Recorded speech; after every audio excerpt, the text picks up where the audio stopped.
professora de Geografia e a gente vai dar continuidade ao estudo do material do 9º ano aqui no Explicador Virtual.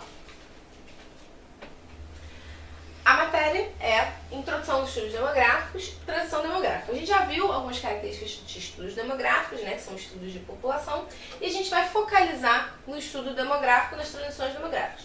Vimos a primeira fase e agora a gente vai analisar a segunda fase.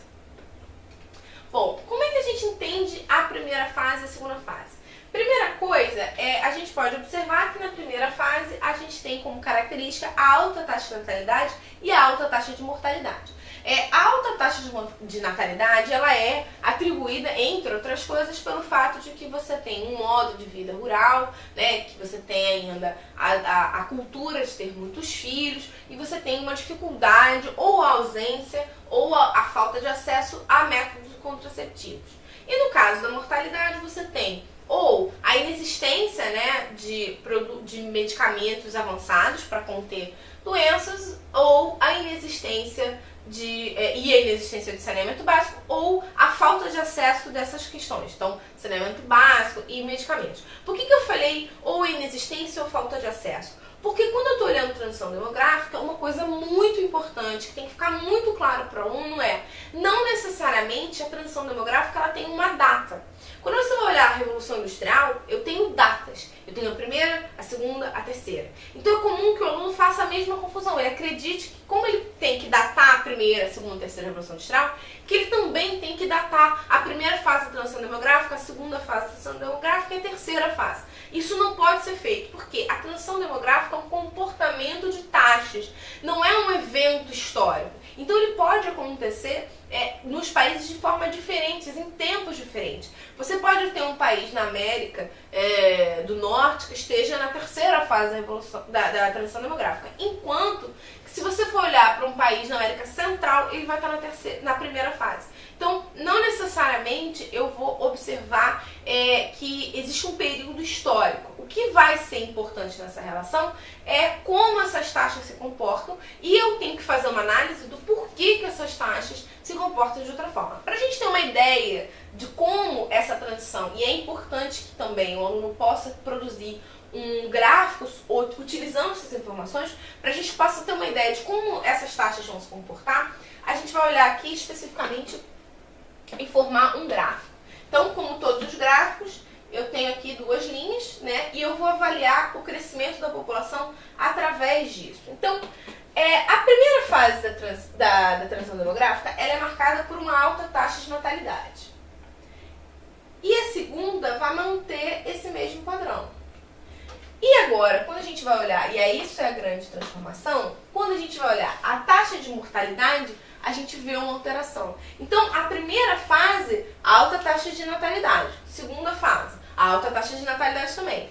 E quando a gente olhar a primeira fase, alta taxa de mortalidade. E na segunda, a segunda tem essa modificação. Então, a grande modificação da primeira para a segunda é a taxa de mortalidade, que agora vai cair. Então, na primeira, eu tenho uma taxa de mortalidade alta. E aí, quando eu vou migrando para a segunda, ele vai caindo. E aí, qual é a informação importante? Primeiro, a gente tem que fazer uma definição aqui de data, né? Tenho aqui para a gente poder observar. Então, especificamente, eu vou botar aqui o preto para não confundir. A gente tem uma questão aqui de data. Então, fiz aqui essa divisão. Então, essa aqui é a primeira fase, essa aqui é a segunda fase. E outra coisa importante que a gente precisa avaliar é o crescimento.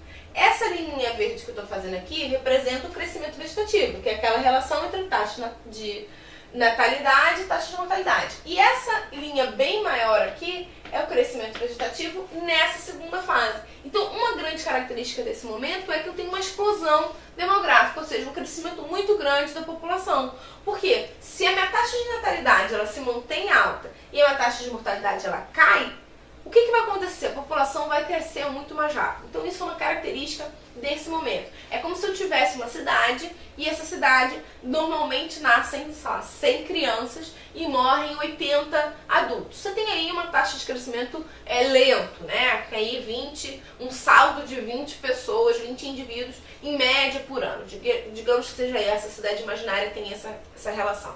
Se isso aí, vamos pensar numa primeira fase. Se você está pensando numa segunda fase, onde o índice de mortalidade cai drasticamente, então continuam nascendo 100 crianças nessa cidade. Só que agora o índice de óbito vai cair para 30. Então o que vai acontecer? Eu tenho um saldo muito mais positivo. Essa cidade vai crescer muito mais rápido. Por que isso vai acontecer? Bom, quando a gente está pensando, e aí a gente também pode fazer a mesma divisão aqui dos indicadores para a taxa de natalidade, por que essa taxa de natalidade continua alta, e aqui o porquê da taxa de mortalidade, das alterações dessa taxa de mortalidade. Então, vamos lá. Por que a taxa de natalidade mantém alta? Porque o que mantinha essa taxa de natalidade alta vai se manter. Ou eu tenho uma manutenção do modo de vida rural, é o que a gente pode observar na Europa, principalmente pré-revolução industrial, e é o que a gente observa hoje em vários países da África, né, e da Ásia, que ainda tem um modo de vida predominantemente rural, são responsáveis por produzir matéria-prima, né, e produtos agrícolas, que, como a gente viu na outra questão, não é uma necessidade, né, mas ele acaba influenciando. A gente tem cidades, principalmente em áreas periféricas, taxas de natalidade altas, né, mas o modo de vida rural ele é uma questão porque os filhos são entendidos como mão de obra, e a ausência dos métodos contraceptivos. Ausência, mais uma vez, ausência ou falta de acesso, né? Às vezes, como é o caso das periferias, né, principalmente no caso brasileiro, mais especificamente, não existe ausência, mas existe uma questão cultural muito forte que faz com que a lógica de reprodução naquela comunidade seja diferente. Então, mesmo que ele tenha ausência, ele não vai utilizar, mesmo que ele tenha um método contraceptivo, ele não vai utilizar. E aí, a grande questão, o que mudou agora? Melhorias na medicina, ou porque eu descobri alguns medicamentos fundamentais, como por exemplo o antibiótico, que vão modificar e aumentar muito mais a capacidade de vida e diminuir o número de doenças que são consideradas letais, né, mortais, e melhorias no saneamento. Também volto a dizer, porque melhorou ou porque essa população passou a ter acesso ao que não tinha antes. Então você pode modificar dessa forma.